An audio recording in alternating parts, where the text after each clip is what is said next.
শীতকাল মানেই পিঠেপুলি, কিন্তু ব্যাপারটা হচ্ছে অনেকে খেতে পছন্দ করেন কিন্তু বানাতে পারেন না। কোনো সমস্যা নেই, আমি আছি তো। আমি আজকে আপনাদেরকে খুব সহজ এবং খুব সুস্বাদু একটা পিঠে তৈরি করে দেখাবো। নমস্কার, কেমন আছেন সবাই? সুমিত্রাস লাইফস্টাইলে আপনাদের স্বাগত জানাই। আজ আমি আপনাদের করে দেখাবো গোকুল পিঠে। চলুন তাহলে সময় নষ্ট না করে দেখে নিই আমি গোকুল পিঠে কি করে তৈরি করছি। এটা তৈরি করার জন্য প্রথমে আমি একটা ব্যাটার বানিয়ে নেব। আমি নিয়েছি ছোট একটা কাপ।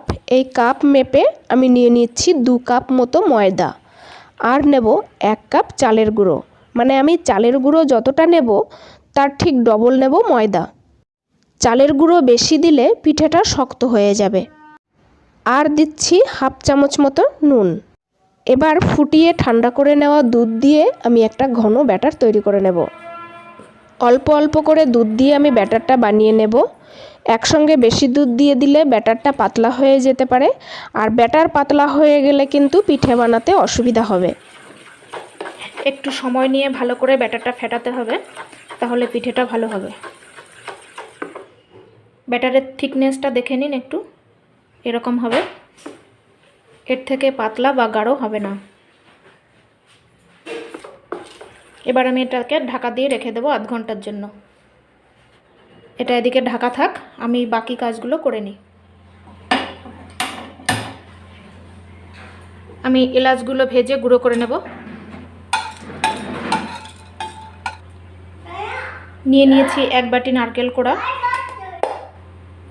নারকেলের মধ্যে আমি মিশিয়ে নেব কিছুটা আমুল স্প্রে।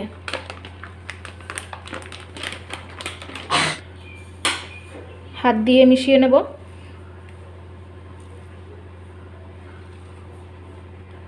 আমুল স্প্রের পরিবর্তে আপনারা খোয়া ক্ষীরও ব্যবহার করতে পারেন। যদি সেটাও না থাকে, শুধু নারকেল দিয়েও হবে।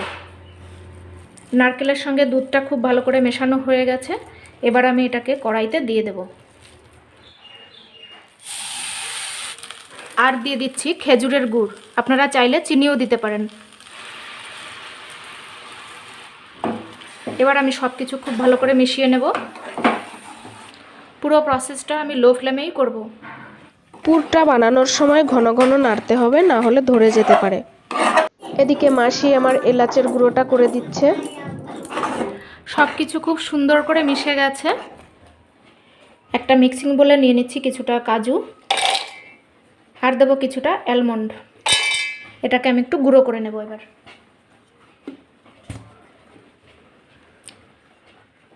কাজু আর অ্যালমন্ড গুঁড়ো করা হয়ে গেছে। এবার আমি এটা দিয়ে দেব।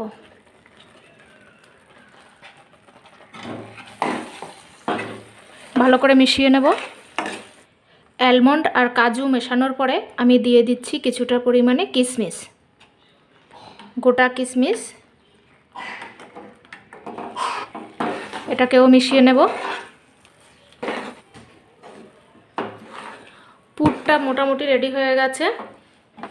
এবার আমি দিচ্ছি এলাচের গুঁড়ো।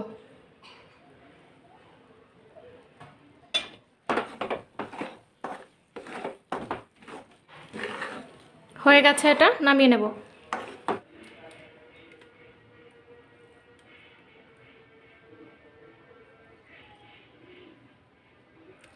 পুরটাকে আমি একটু ঠান্ডা করে নেব, তারপরে পিঠে বানাবো। পুরটা ঠান্ডা হয়ে গেছে। এবার আমি একটু একটু করে প্যারার মতো করে নেব।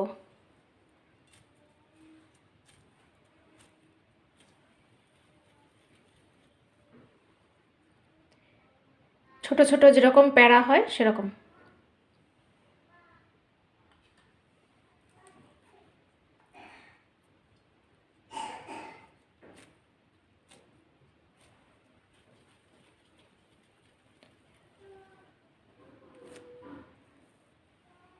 এই যে এভাবেই আমি সবগুলোকে বানিয়ে নেব।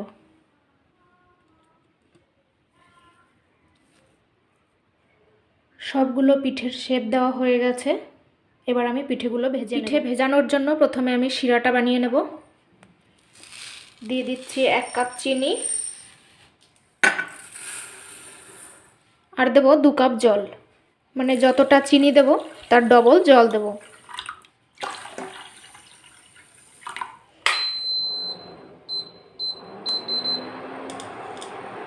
নিয়েছি 3টে এলাচ, এলাচের মুখটাকে আমি ফাটিয়ে দেব। আর দিচ্ছি একটা তেজপাতা। এবার আমি চিনিটা গলা পর্যন্ত অপেক্ষা করব। জলটা ফুটে উঠেছে, চিনিটাও গলে গেছে।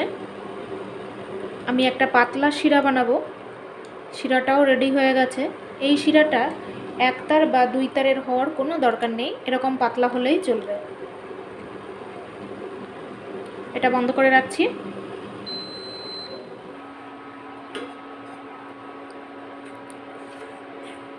এদিকে ব্যাটারটাও সেট হয়ে গেছে।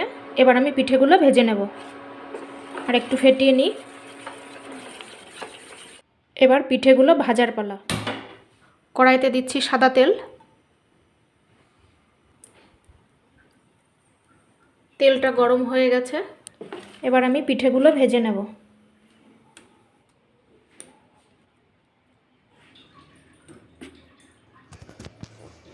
আমার এই ভিডিওটি ভালো লাগলে অবশ্যই লাইক, শেয়ার, কমেন্ট করবেন আর সাবস্ক্রাইব করবেন।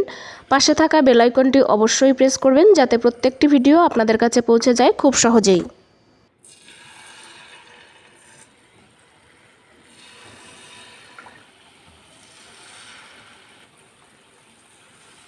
এবার আমি পিঠেগুলোকে উল্টে পাল্টে একটু লাল লাল করে ভেজে নেব। পিঠেগুলো ভাজা হয়ে গেছে। এবার আমি শিরাতে ভিজিয়ে দেব।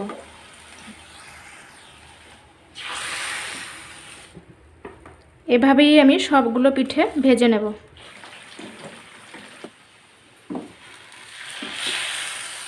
এই শিরায় ভিজানো পিঠাগুলো আমি এবার 1 ঘন্টার জন্য ঢেকে রেখে দেব, তারপরে সার্ভ করব। দেখুন পিঠেগুলো ফুলে কত বড় হয়ে গেছে।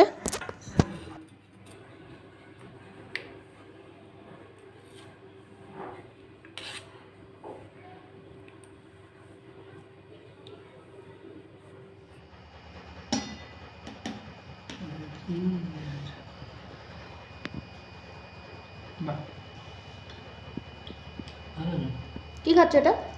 কি নেই, প্রথমবার খাচ্ছ তুই? নারকেল দিয়েছো কি? নারকেলের পুর। এটা হচ্ছে গোকুল পিঠে, বুঝেছো? গোকুল পিঠে? ইয়াম্মি হয়েছে। ভালো আছে। সফট হয়েছে। রসটা ভিতরে ঢুকে যাবে।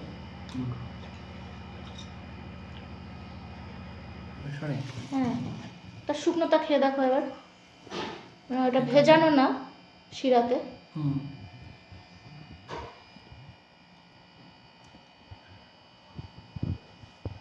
বলো কোনটা বেশি ভালো খেতে, এই সেই শিরাটা ভেজানো নাকি ওই শুকনোটা? সেটা ভেজানোটা ভালো আর কি।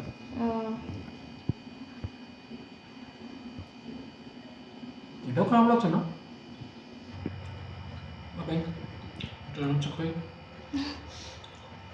आराम से खा लो।